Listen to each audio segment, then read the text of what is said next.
dulur-dulur kabeh, ketemu maneh nyang adicara Masak Sik Lur. Segmen iki aku arep gawe ceker mercon sing dar-der-dor lho Lur. Pokoke mbledos ning mulut. Kepiye yo carane? Tonton terus nganti rampung yo Lur.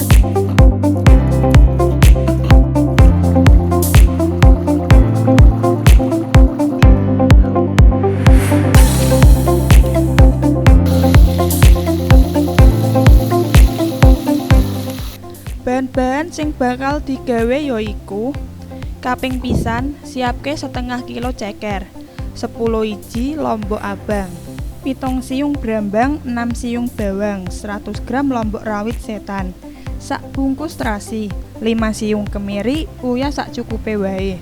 Ojo lali dikei gula, mrica, dan penyedap rasa sak seleramu yo Lur.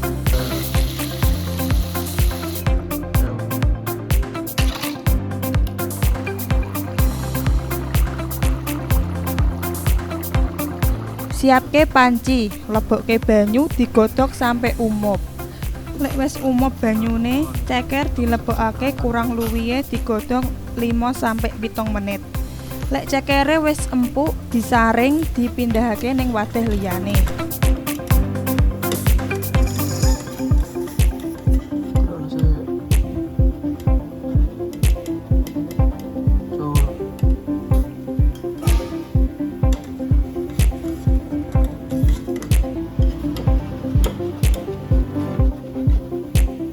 Ngenteni ceker adem langsung eksekusi gawe bumbune ya Lur.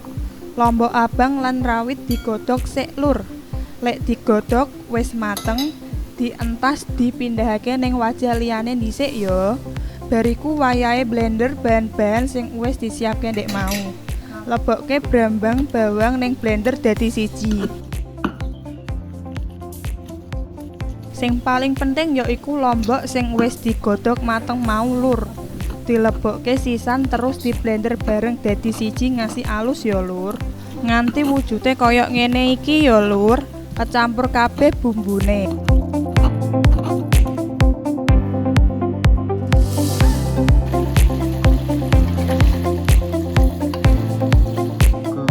Siapke wajan diisi minyak sak cukupe. Lek minyake wis panas, bumbu sing wis di blender dek mau digongso nganti mambune wangi. Lah ben ora cepet gosong, bumbune uga ambi diaduk-aduk ya Lur.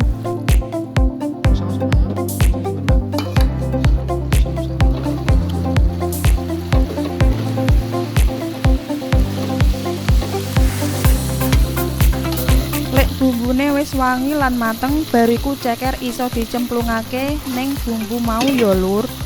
Bariku diutek-utek ngasih kecampur rata bumbune karo cekere. Lek wis ditambahake sak cukupe banyu. Gunane supaya bumbu bisa ngresep ning cekere ya Lur. Diudak-udak ngasih rata. Aja lali dijajal rasane wis pas apa durung. Lek dirasa wis pas, iso ditambahake kecap manis sithik wae.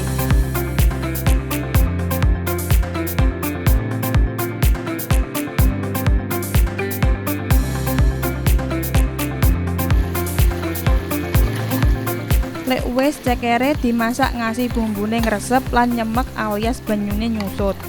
Lek banyune wis susut alias kentel iso langsung disajikake ya Lur.